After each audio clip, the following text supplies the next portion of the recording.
Hello again. I want to make another video about something that isn't really being known right now. It's about freedom to drive. Now, you're gonna say to me, well, you have to have a driver's license, of course, and registration and insurance, and I get that. You know, insurance companies got to make their money. What I'm talking about is, the next 25 years of the government being able to affect your driving outside of the normal state and local laws. Now, what I'm referring to is Section 24220 of the Infrastructure Investment and Jobs Act mandates that by 2026, cars must come with a kill switch. By 2026, kill switch will be mandated in every new car sold in the United States. Now, I want you to think about this. Gotta love coffee. So, right now, you have the right to drive your car if you choose to. Okay, let's say you are having hard times and you can't afford this month's insurance for your car and your insurance waivers. But you still have to go to work and make the money so you can get the insurance back up on your car. Now, in many states, it is illegal to drive without insurance, right? Okay, we know this. But sometimes you have to do things illegal to make a living and take care of stuff. So, who's to say that, this is not the slow, gradual takeover of your vehicle where, I'll give you an example. Okay, in the military with CH-47s, the Army owns the CH-47, but they don't own the airframe. Okay? So, whenever they get a new CH-47, it's an old airframe that's been redone and inspected and whatever, maintained and whatever. And then they rebuild the helicopter on that frame. Once it's stripped down to nothing. So, you own the components on the aircraft, but you don't own the airframe. Now, the government, and everyone knows you can trust the government, right, is mandating all new cars by 2026 have a kill switch. Now, this whole concept was kind of a BMW, Mercedes-Benz concept years ago when they kept getting stolen in Europe.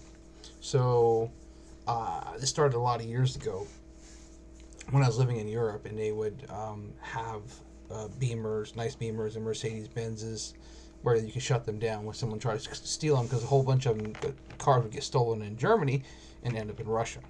Now, so we have a good idea where this concept came from, right? And then BMW, Mercedes-Benz, and a whole bunch of them, they just pushed hard on this kill switch. Now, the only problem is who really controls the kill switch. Okay. So, let's look into the future. And let's say that it's 2035. I mean, I'll be dead by then, but 2035, and we haven't destroyed our country. Okay? Now, let's say on top of that, the government decides it's going to have a total takeover of everything. They've already put in digital banking currencies and all kinds of stuff. So you can't do anything without cash. Cash is almost non-existent, right? Unless you live out in the sticks where you can't get internet, right? So let's say the government says, we're going to declare martial law. So they're like, okay, shut it down. And then the car company's like, we can't because this. And the government's like, if you don't do this, we are going to shut your company down permanently. And then the company's like, okay. So then the majority of vehicles get shut down, and they're like, okay, we want to shut these down at night when most people are at home. So they're at home. So when we declare martial law, for whatever reason, whatever purpose, whatever situation, the majority of people are at home. They will go to the cars, and the cars will not start. Now, people will say it won't happen, but it most definitely will happen. Let's say the local police department is having riots, and they're like, okay, lock down, half the city of Chicago. So half the city of Chicago, your cars don't work. You can't leave if you had to, if your life depended on it. And they can be like, okay, let the ambulances run only. That's it. And cop cars. And paddy wagons or whatever. That's it. People will say that the government won't do it, but the thing is the government will do it if they need to maintain power. And this is a problem. And this is something that should not be done.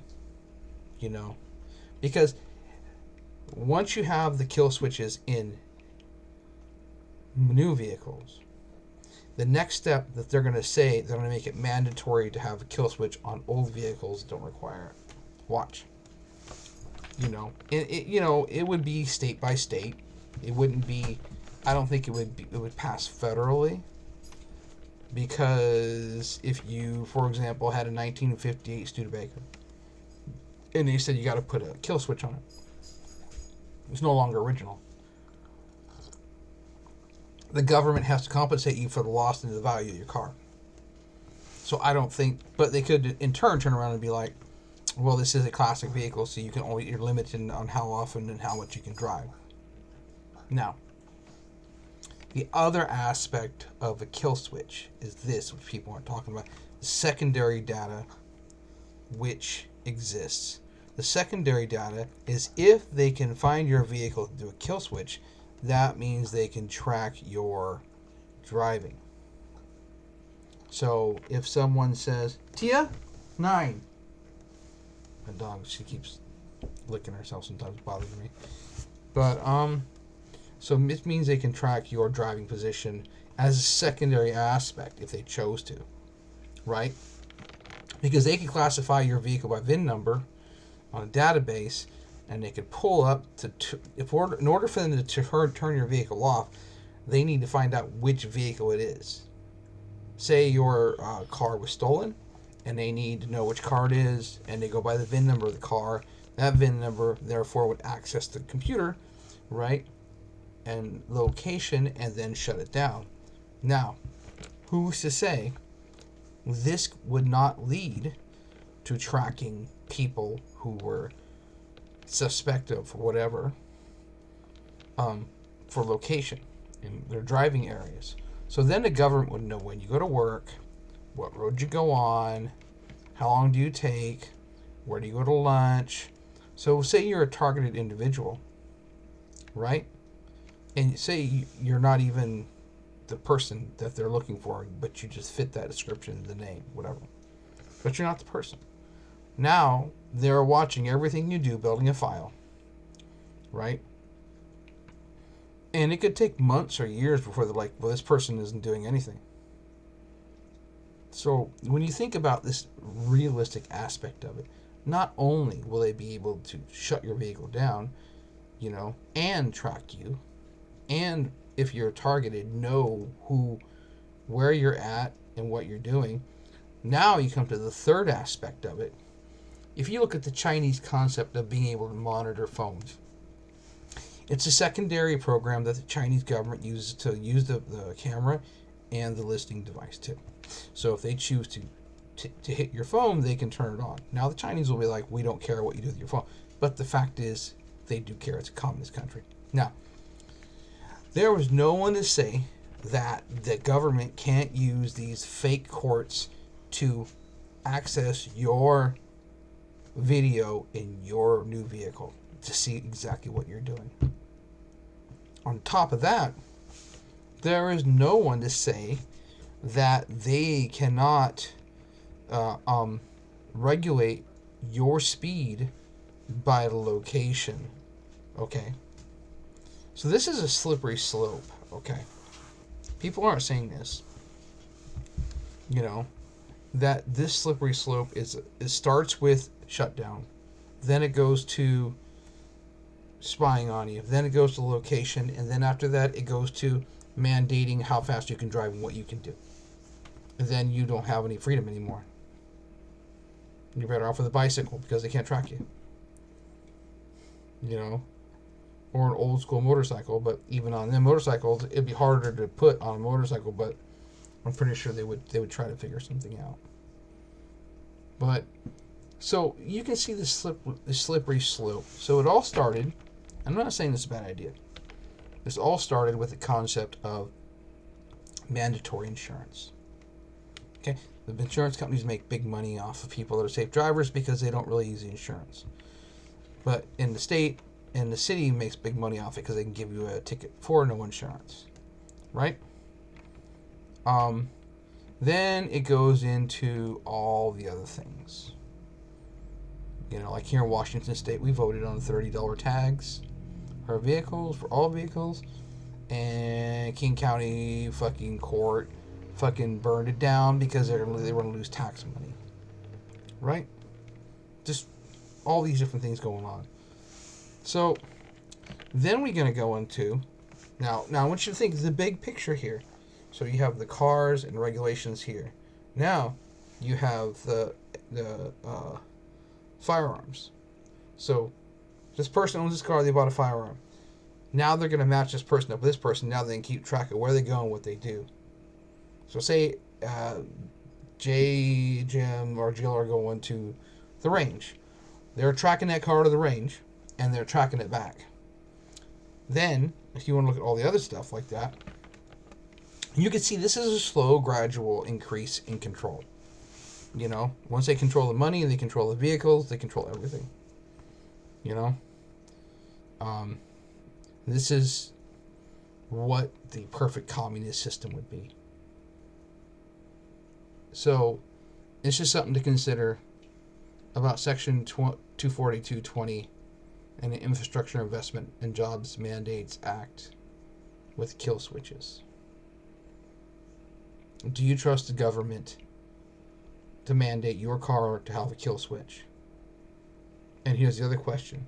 If you have a new car, will the company say that if you disable the system, right, that your warranty is null and void? Because that's what they would do. They would say, if you disable the system, your shit's null and void. We're not going to replace any parts that are required. So it's just a question, because I mean, if you have, let's say you bought in 2028 a car, you paid it off by 2031, 3 years, we'll say. Then you say, I want to get rid of this. Legally, you're going to own your vehicle. You could probably get rid of it, and you couldn't say anything. But until you could, the manufacturer could say that if you take this off of there, we are going to cancel any warranties on your vehicle. So you can see all these different dirty ways that people could actually do things. I mean, I'm going to be old and probably dead by then, but, I mean, shit. It's the future. It's control. It's data. You know, it's all data.